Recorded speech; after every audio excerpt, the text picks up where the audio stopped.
All in Sports Network. We love sports. It is 6:38 on Saturday, October 12th, and OU definitely confirmed still sucks. Texas wins in the Red River rivalry 34-3 in an ultimate beatdown again. The Texas Longhorns remain the number one team in the country, taking down the Oklahoma Sooners in what was a slow start for the Longhorns, but ultimately a dominant performance for the Texas Longhorns, and they are taking home the Golden Hat back to Austin to the 40 acres.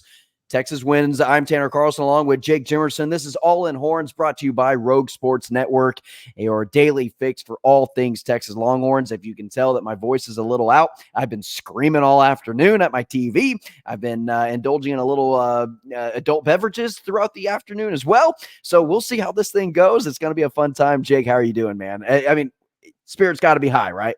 Yeah, I mean, anytime the Golden Hat's going back to Austin, I'm feeling good. And just one last time for the week.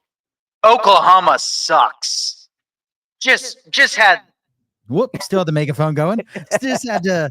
It's still getting used to the little touchpad thing I got going over here. But man, it feels good. 2 out of the last 3 years, Oklahoma has failed to score a touchdown against Texas. Brent Venables has been outscored 113-37 and is 1-2. And while last year hurt a lot, it feels good to be back on top. It feels good to dominate them again, even after a slow start, which we're going to get into here shortly. Yeah, I mean, Jake, Texas ultimately put on a dominant performance. They win this one fairly easily. This game was pretty much, I mean, essentially, if you want to look at it technically, was over at halftime. Oklahoma didn't score more than 21 points, and so I mean, if you ended the game at half, it would have been over, and Texas would have won and covered the spread as well. Jake, you were a little concerned going in. We were watching game day together, and as the morning and the evening or the afternoon continually progressed, that spread was at 14.5. It turned into 16, and then it ended at 17. Texas had covered that by halftime, obviously kept that spread, won by 31 points. Overall takeaways, man. What was your overall consensus on the game? Overall consistent. I thought the defense lived up to 60 minutes of hell. I thought most of the offense did. I thought the quarterback did not in this game. And overall, I'm just happy. Anytime you beat Oklahoma and you cover a huge spread like that, we mentioned the record of teams with these larger spreads in this game. To be able to cover that 17-point spread, I know OU is missing receivers. Well, OU was missing guys, or Texas was missing guys last year and had several guys go down in that game. And through this Herman and Strong Airs, Texas was always missing a bunch of guys. So I don't really care about your coping mechanisms that you're putting currently on my Twitter account right now.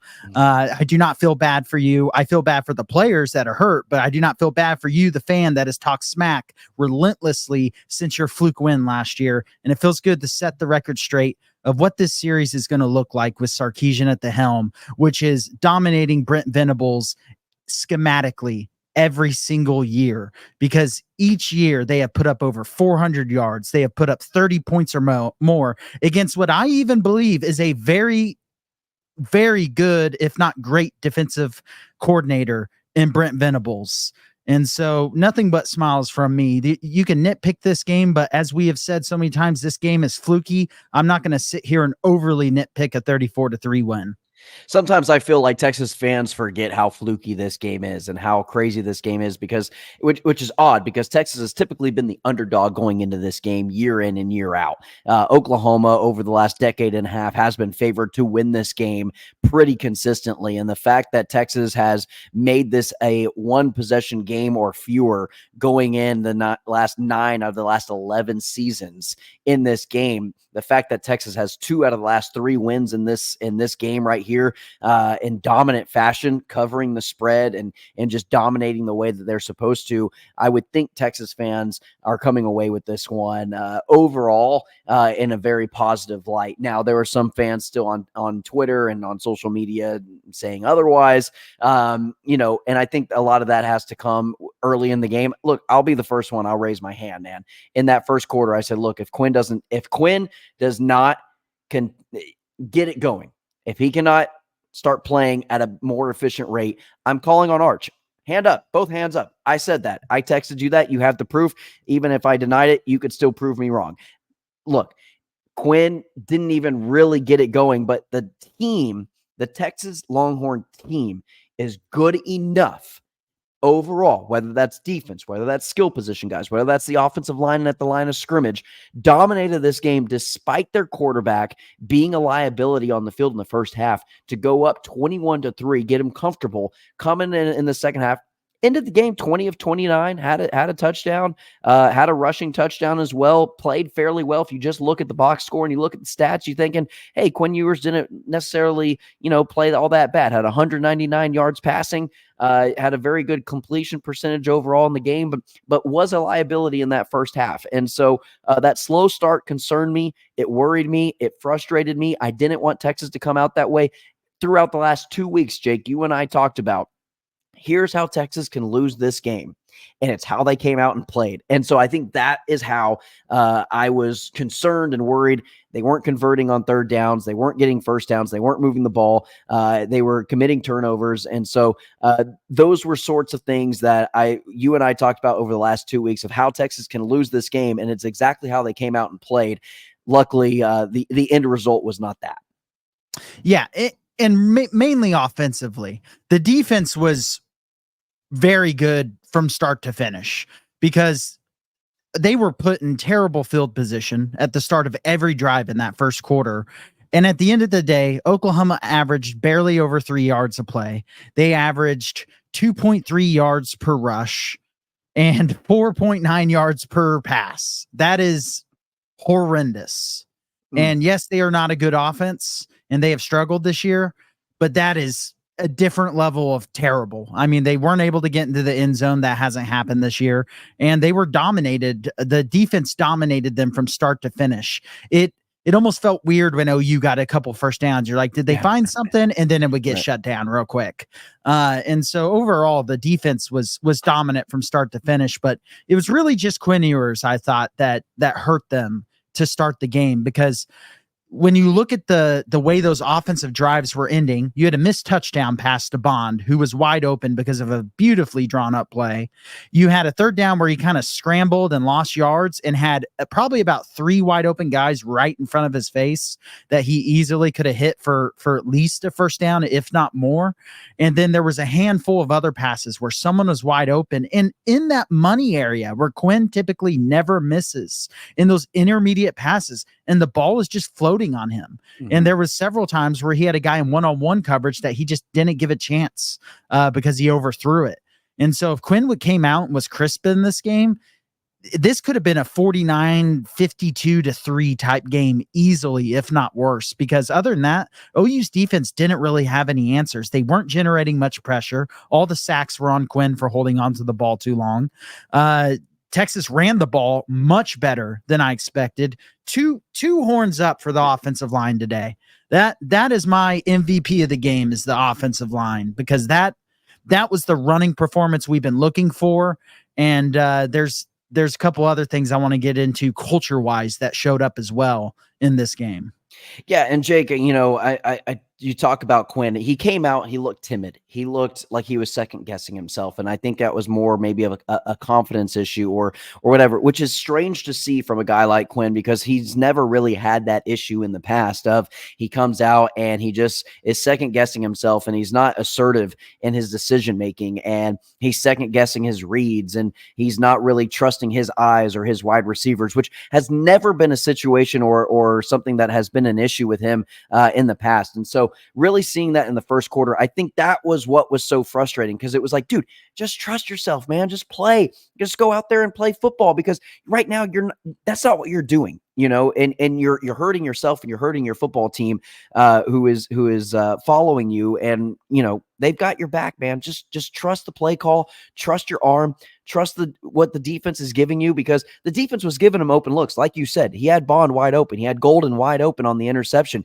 He had receivers open. He was just missing them. And for whatever reason, maybe it was just jitters, maybe it was nerves, maybe it was a lack of confidence. I don't know really what it was in the first half. It was ugly. It wasn't fun to watch. It was very frustrating for an outside perspective. But here's one thing that I will never question is on the sideline with Coach Sark. And I think he has the demeanor of this football team. He has a thumbprint and a fingerprint on how this team is feeling, whether that's Burt Auburn, whether that is Quinn Ewers, whoever's struggling at that time. He knows when to fire them up and get upset and go rah-rah and yell at the referees and do whatever it needs to be done to get this team pumped up and light a fire under them. He also knows when to stay calm and say, look, guys, everything's all right. We just run our scheme. If we just run our plays the way we're supposed to run them, we're going to win this game. And I think Sark toes that line very, very well.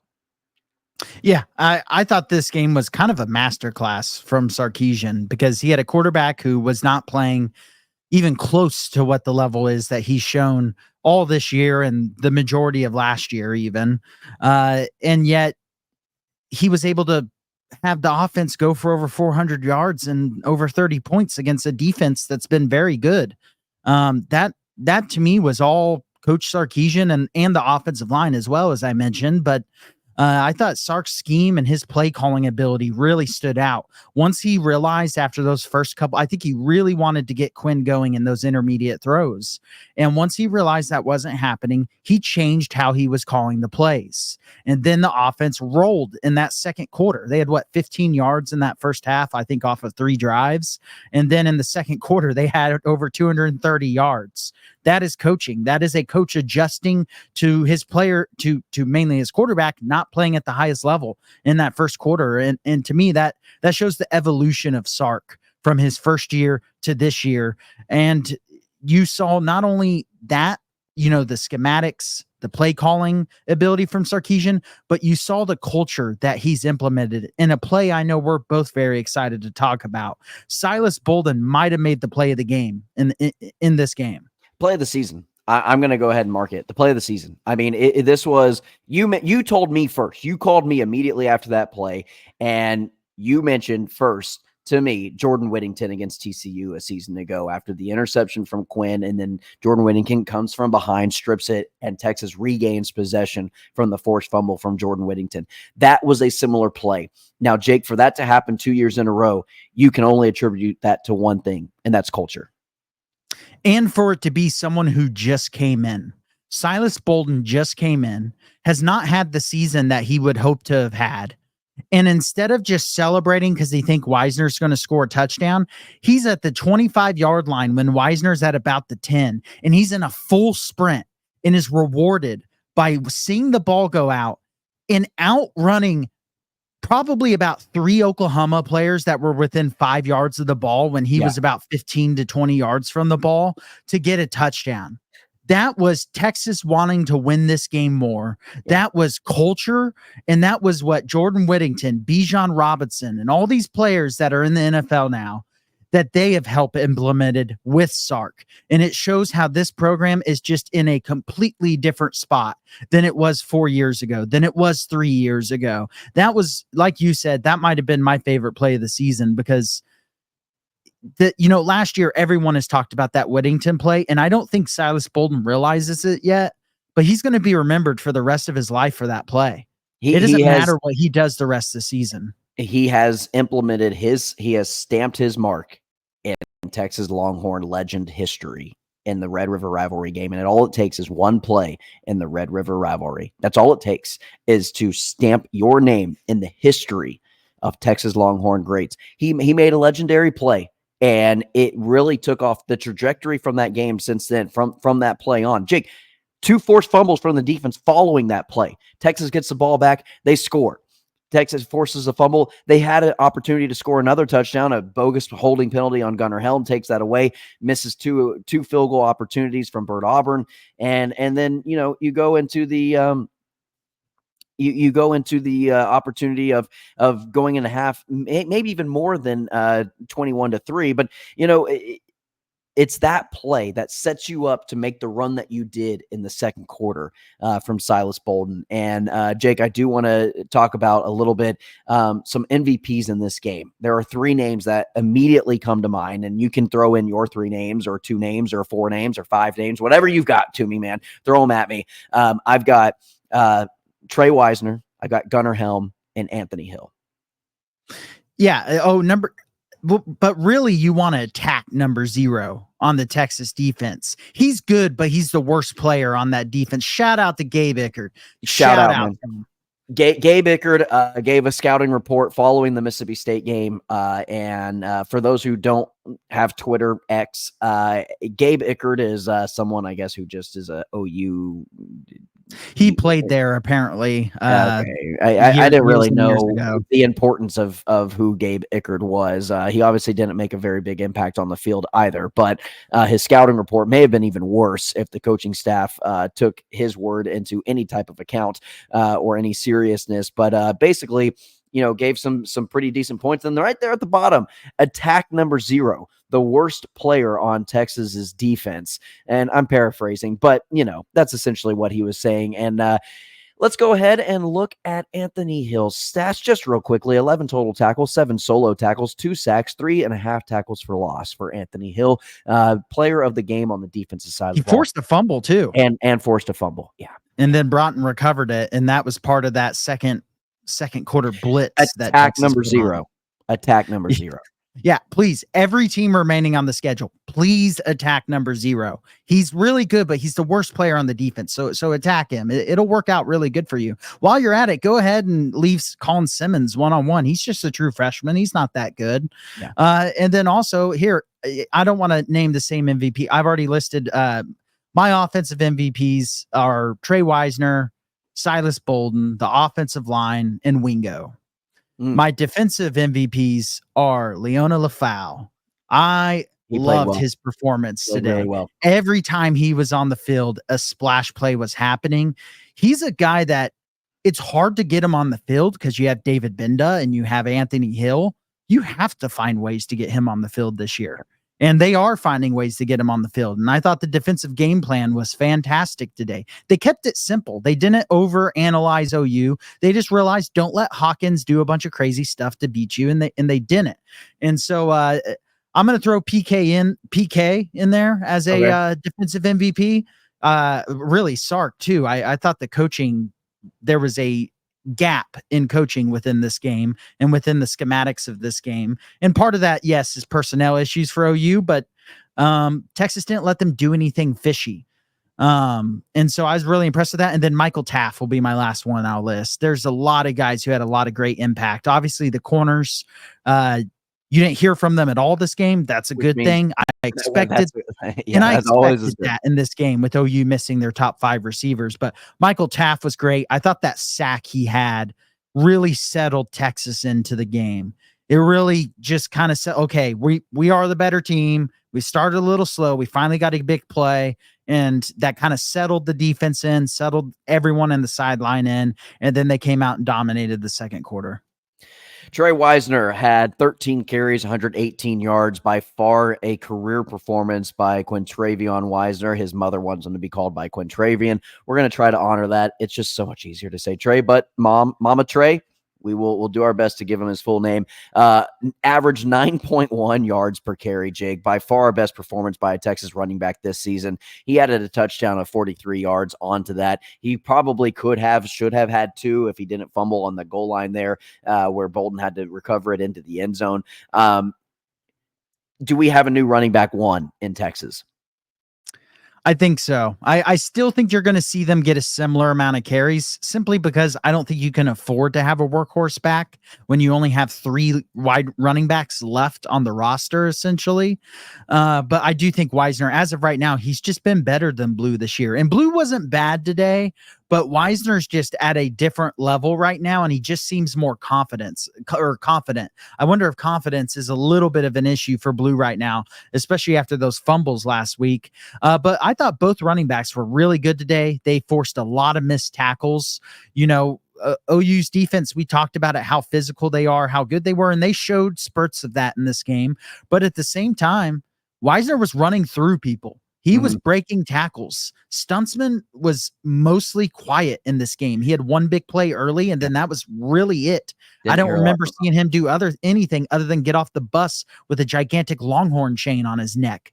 That's all he'll be remembered for in his last game against Texas. I love the upside down horn, the horns down, because whenever he looks down, Jake, guess what he sees? The horns straight up. Yeah, it's he did the fake tattoo on his thigh last year, and then he made those silly t-shirts, and I think he fears a little bit of Cam Williams after, which another culture play to talk about is last year get into it. They hit Quinn, got in his face, and no one did anything. And it shocked me last year because Texas, the culture had changed last year, but that was a moment where the culture failed. They didn't even do anything as bad as that. They just took down Quinn a little bit late after a slide. Demonic Williams was all upset and crying because he picked the wrong team to play for whenever he went into the transfer portal.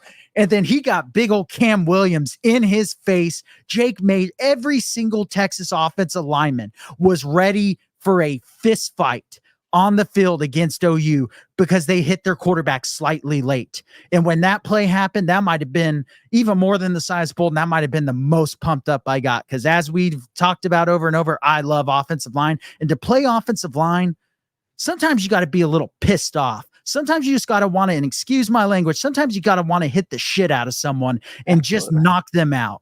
And this offensive line did that today. They ran the ball well. They ran the ball pretty consistently well. They had explosives in the run game I've been asking for. And then when the moment came to defend their quarterback, they were ready to fight an MFer. And I was ready to fight an MFer for him too over here in the living room.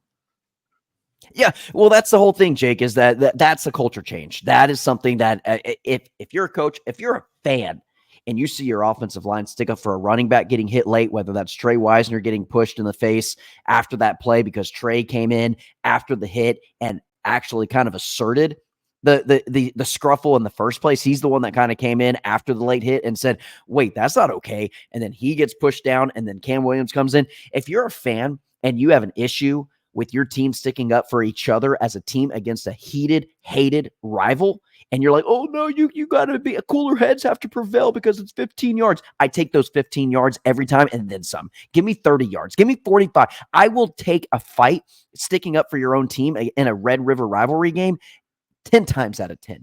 Give it to me every time. And I read an interesting report Friday evening going into this game, and it was Texas hasn't really discussed the game last year much this week. With that said, there has been plenty of discussion about the play where they looked over Quinn and yelled at him, and then the t-shirts. There was discussion about that. And I guarantee that offensive line was waiting for them to make one misstep at Quinn. And then as soon as they did, they jumped at him, and the penalties offset because Demonic Williams was the one who started it again because he was crying because he realized I screwed up. I should have went to Texas. I shouldn't have cared that OU was willing to give me half of their NIL collective for me to come and me have to watch this offense play every week.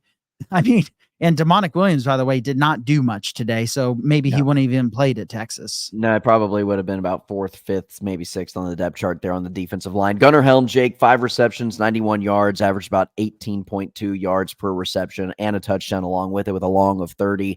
I think this guy's a second-round pick at the latest. He has really come onto the scene. You and I discussed even during the game.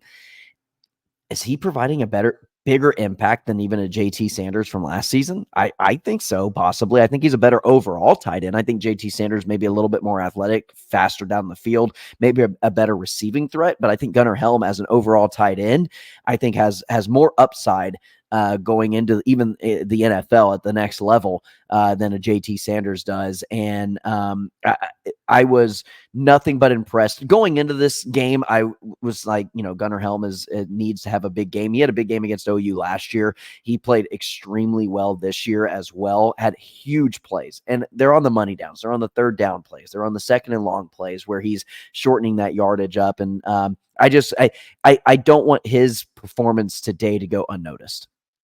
No, and and he was big in the Michigan game. And the two biggest games this year, he has been one of the key contributors.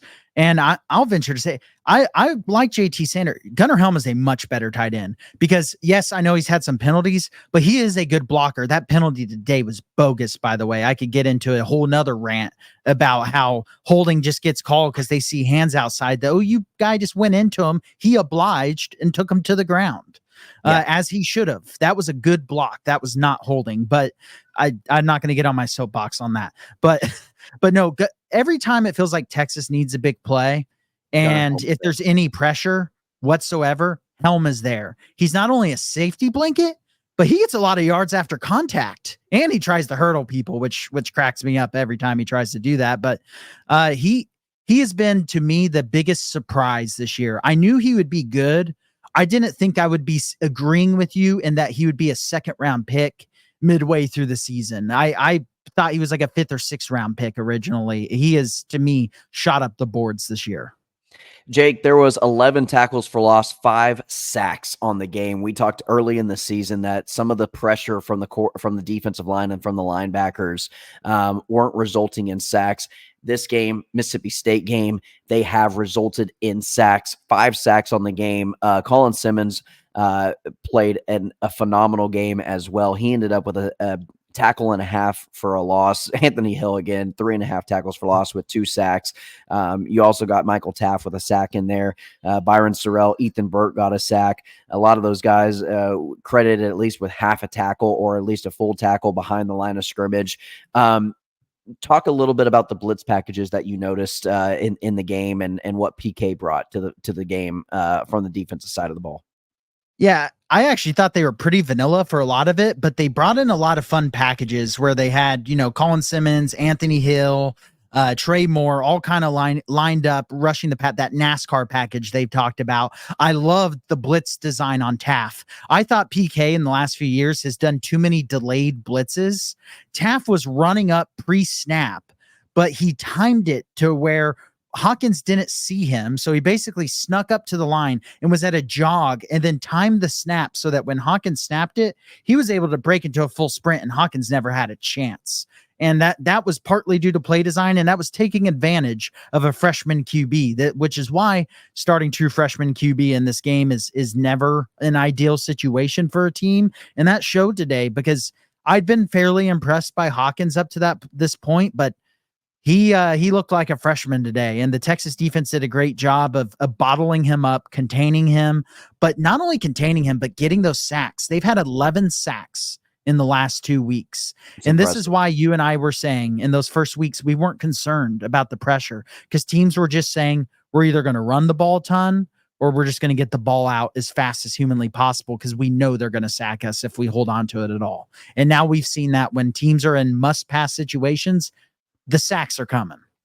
Jake, the Texas Longhorns had 30 rushing attempts, 177 yards on the ground, averaging 5.9 yards per carry with 3 touchdowns. Oklahoma had 39. That's 9 more carries than Texas. 89 yards, only averaged 2.3 yards per carry. No touchdowns on the ground. Didn't score a touchdown in the game, obviously. But the rushing attack for Texas overall and the offensive line, when your quarterback is struggling to get anything going early, to lean on that running game, to have that ability with your starting running back, ladies and gentlemen. Baxter is still not playing, and he would still be RB1. He was getting comparisons to Edgerrin James in the offseason before he got hurt for the season.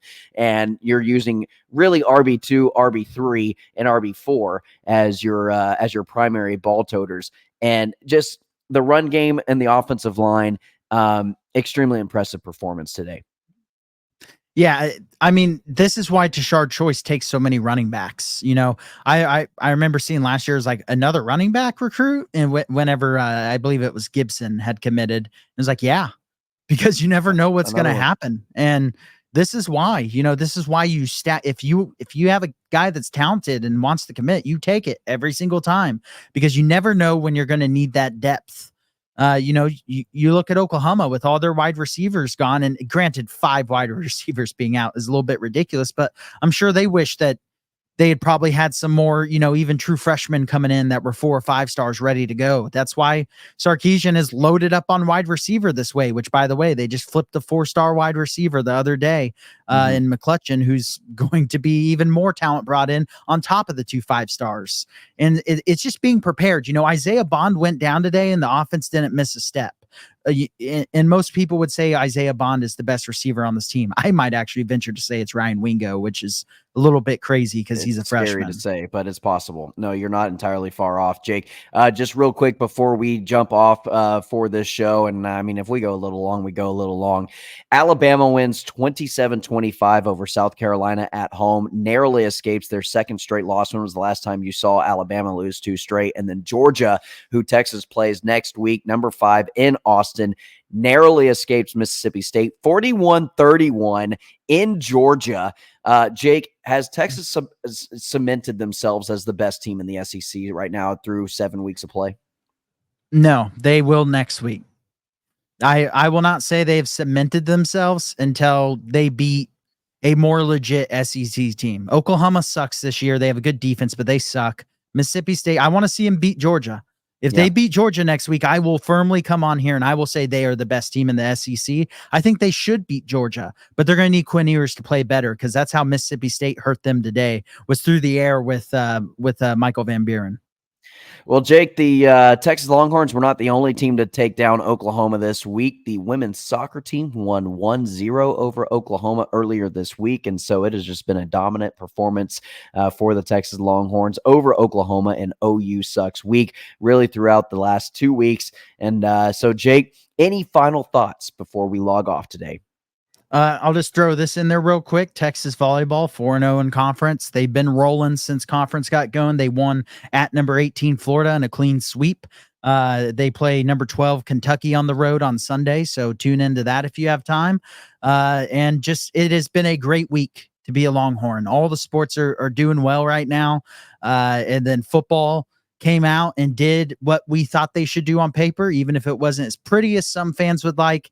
If you're complaining after a 34-3 win against Oklahoma, you need to look in the mirror and get over yourself a little bit. Yeah, you've got bigger issues to figure out internally as a person, as a human being. If you've got an issue with the 34-3 win over Oklahoma in the Red River rivalry game, Jake, that is going to do it for our time today. Any thoughts as it's now officially Georgia week, but how long do you celebrate this win before you start going into Georgia? I mean, you can't really take a day off, in my opinion. I think you celebrate tonight, you embrace the win, but I think really the coaching staff's probably going to be in the office tomorrow looking at film on Georgia. Quinn said it after. They'll be looking at it tonight. The coaches will, I guarantee you. But Quinn said after the game, they're going to enjoy this tonight, and then tomorrow it is Georgia week. This team knows it's a top 5 team coming into their house. You don't need to remotivate. If anything, this OU game should remotivate you from the fact of, okay, we're a good team. Even when we didn't play our necessarily best, we played great on defense, and then the offense eventually was able to return the favor to the defense, and you just got to go in and look to be even better. You got to build on this win and be even better next week. And if they're better next week, I think they'll be able to beat Georgia. 34-3 is your final here in Dallas, Texas at the Texas State Fair, live from the Cotton Bowl. Your Texas Longhorns beat Oklahoma, take home the Golden Hat, and win the Red River rivalry and advance to 6-0, 2-0 in SEC play. Remain the number 1 team in the country and will be taking on the number 5, possibly a higher-ranked Georgia team. We won't know until the official AP polls come out in Austin next week. We're going to have a big week going into that game. I'm Tanner Carlson, along with Jake Jimerson. This is All In Horns, brought to you by Rogue Sports Network for all things Texas Longhorns, your daily fix for your Longhorns. Tuesday through Friday, these episodes drop at noon. And as always, ladies and gentlemen, hook 'em. All in Sports Network. We love sports.